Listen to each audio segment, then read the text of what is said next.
Hello and welcome to today's webcast with Checkin.com Group. We have the CEO, Christian Karlsson, and CFO, Martin Boymel presenting. After the presentation, we'll open up for a Q&A. And with that said, please go ahead with your presentation. Thank you, and good morning, and welcome to today's webcast. As just mentioned, my name is Christian Karlsson, and I'm the CEO of Checkin.com Group. And I have with me today as well our CFO, Martin Boymel, and we will walk you through our report for the first quarter of 2025. I hope you also had a chance to review the report before our webcast. The plan is that I will walk through the company's general development, followed by Martin, who will go through the numbers. And after a brief summary, we open up for Q&A. During the first quarter, we saw a 10% growth compared to the previous quarter. In the combination with that, we're maintaining a strict cost control to make the most out of all of our investments. In the first quarter, we reversed the downward trend we saw during 2024, and our net revenue amounted to 18.8 million Swedish kronor. With that, we are back to quarter-over-quarter growth again, and adjusted for the RingCentral partnership. This is our best quarter since Q4 2023, and I will follow up on that a little bit later in the presentation as well. So even though we grew 10% from the previous quarter, we saw a decline of 12% compared to last year. As previously mentioned, we used to have revenues of 3.2 million Swedish kronor per quarter from the RingCentral partnership. However, this revenue was tied to cost at the same level. When we completed the integration of Detta software into the check-in platform, we chose to end that partnership. Adjusted for that, our growth was 4% year-over-year. Our main focus going forward is to continue to find a way to grow organically and expanding in a quite competitive and increasingly market. In line with this, we have continued invested in marketing and sales. We are seeing a major technical shift, especially when it comes to the travel vertical. We will see that in the coming years, this will completely reshape the playing field, with especially a focus on biometrics and facial recognition for travelers. In the previous report, in a Q4 report, we also mentioned that we have launched a new product as part of our software called Face Check-in. This went live now in beginning of the year, and for the first quarter, this biometric login product accounted for 9% of the revenue in quarter one.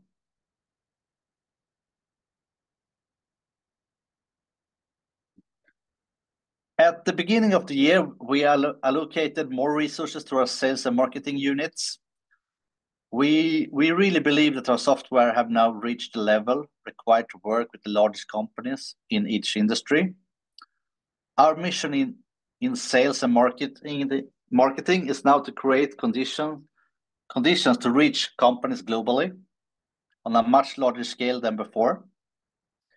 If we, for example, take the telecom sector, we see a huge demand in the eSIM market for virtual SIM cards, and it's expected to grow around 10% annually.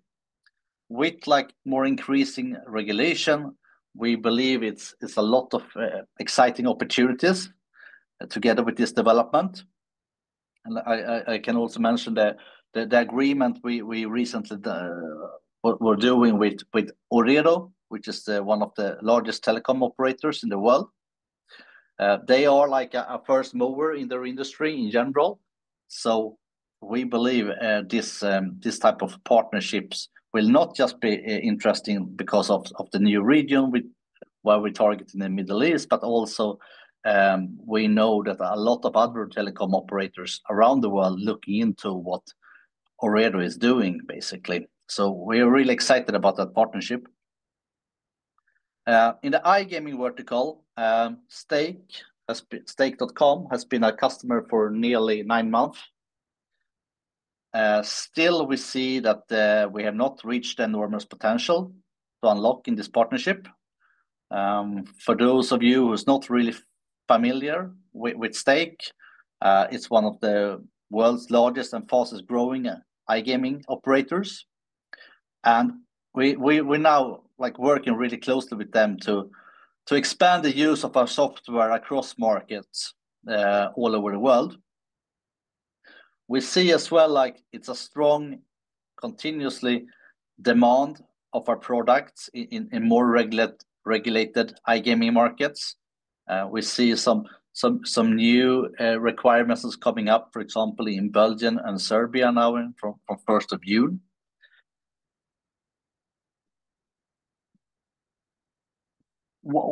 For us to be really successful globally over a longer period, it's really important that we continue to work with strong partnerships. I just want to mention, for example, Creatio, which we announced last year, which is a world-leading CRM platform.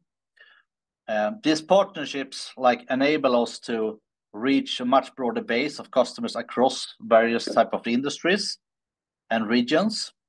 The upside with this is that we can accelerate both the sales and integration processes, and we can also enter markets and industries where we previously had a low share of revenue in. So we will continue to focus on more type of similar partnerships, and we think that will be part of the success in the future.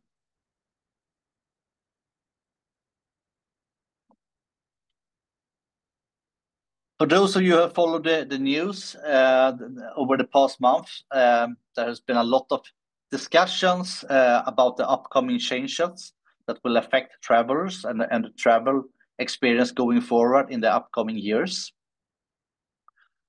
Especially paperless system will rely heavily on biometrics and facial recognition.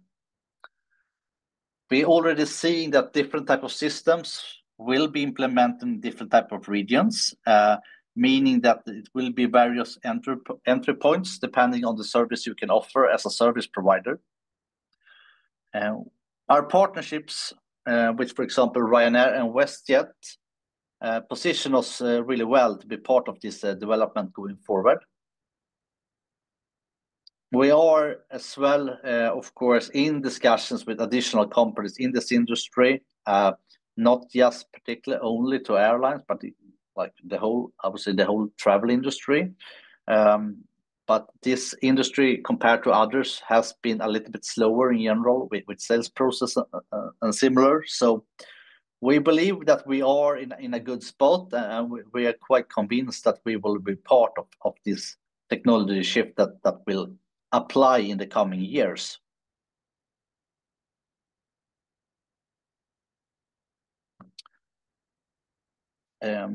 For those of you who looked at our last report, we mentioned the new software product called Face Check-in. Face Check-in went live in January and already accounted for 9% of the revenue for the entire quarter. The technology is partly based on the acquired software from our previous purchase of Data Corp, but we have refined and made it adaptable over time to suit the customers of checkin.com. We are seeing particularly strong interest in the product from industry that are subject to regulations, either on industry-wide or specific certain countries.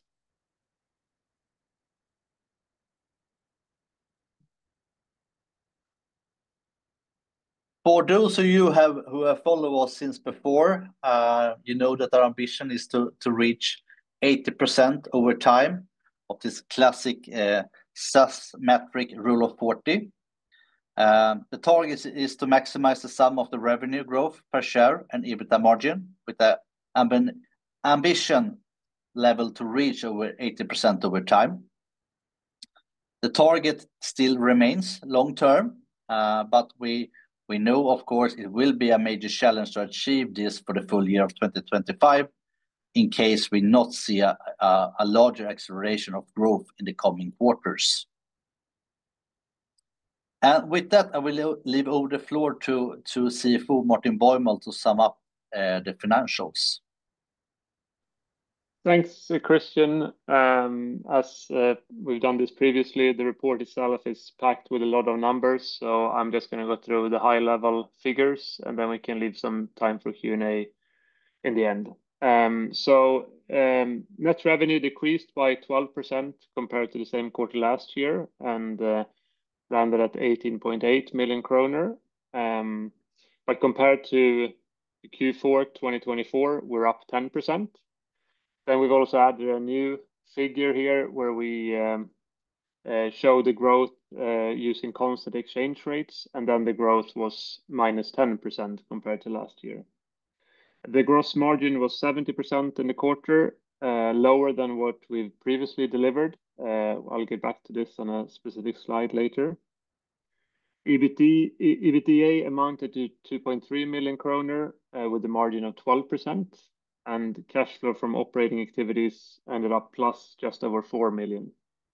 And we ended the quarter with a cash position of 24.5 million kronor and an equity ratio of 88%. So if we go into the net revenues here, as Christian mentioned, we're down a bit compared to the same quarter last year, as you can see in the graph, but we've also turned around sequentially compared to Q4 2024. So revenues landed at 18.8 million kronor for the quarter, down 12%, but up 10% compared to Q4 then.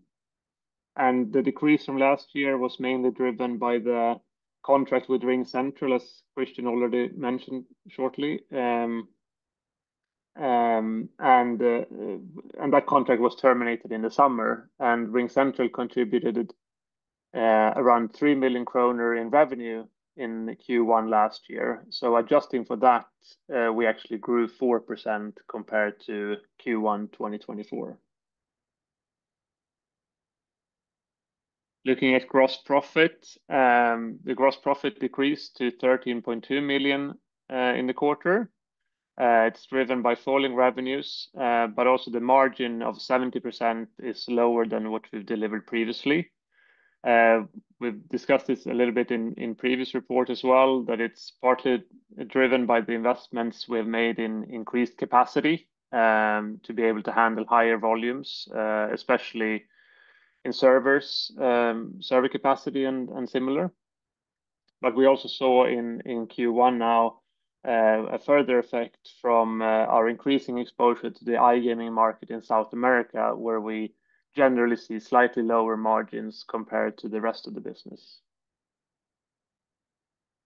Going into sales and marketing, we have spent around 4 million kronor per quarter in the last couple of quarters, and we continue to do that and spent more specifically 3.9 million in Q1 2025. And that corresponds to 21% of the revenue in the quarter.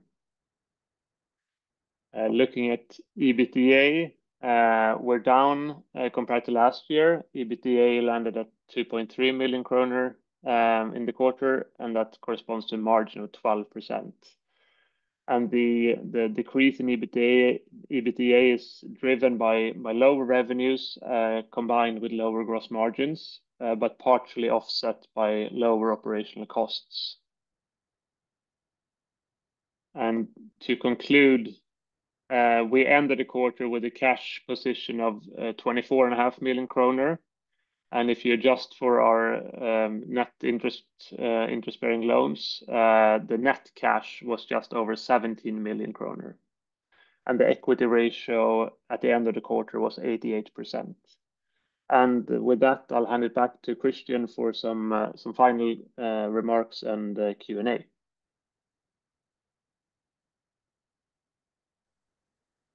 Thank you for that, Martin. So just to summarize, quarter one, we were growing 10% quarter-over-quarter. We are down like 12% year-over-year, but adjusted for the RingCentral partnership, we are up 4% compared to last year.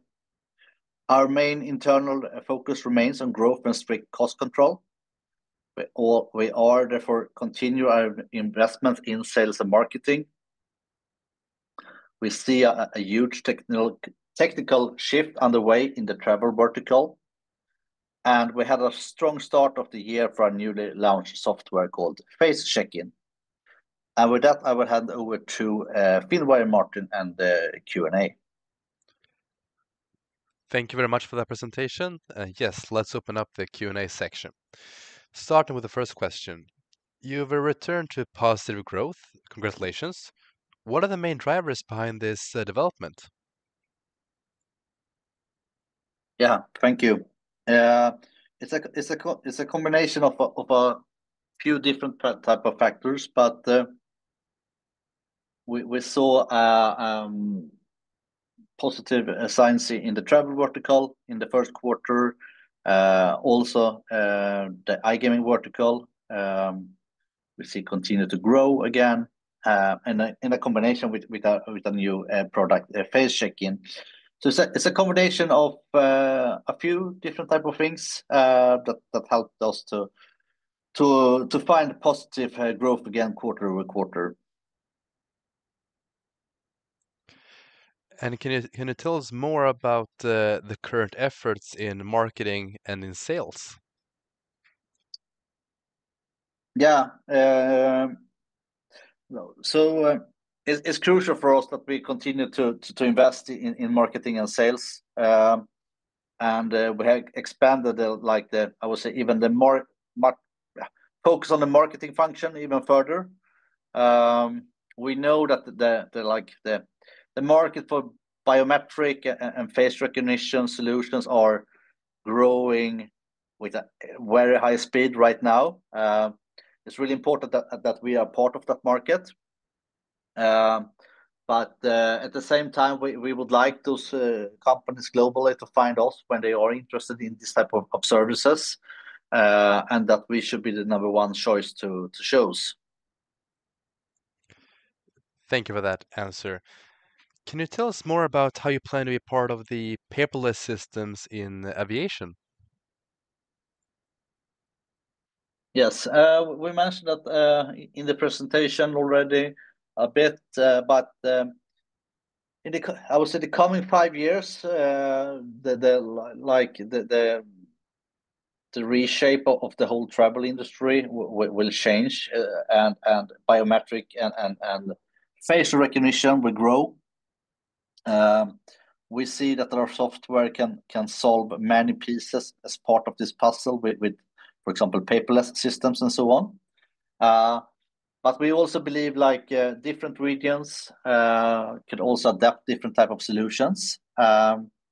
So we are already live with some airlines, major airlines, with this type of systems. And so we believe that we are in a really good spot and have a very good opportunity going forward over the coming years in the way our software has been built. When can we expect Check-in to show growth figures that are comparable to your financial targets? Yeah, it's very difficult for me to comment, but I can promise that we're doing everything we can to get back on that level and even higher. But I can't really set a specific timeline for when that might happen, even if we have very high ambitions internally.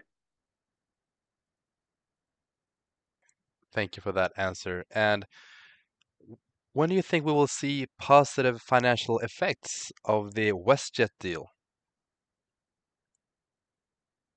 Yeah, now we have communicated about that before, that we don't believe that we will see any major increasingly amount of revenue in the coming quarters from this partnership. though we believe long term, we believe this has a huge potential financial. But we know historically with similar size of companies and industry we've been working with, it takes us time to get up and running in the level we want. So I don't expecting it in the coming quarters to see any major positive financial effect.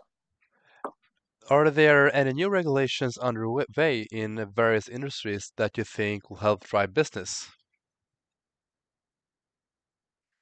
Yeah, we, for example, have seen this eSIM markets, like virtual SIM cards, which is growing globally.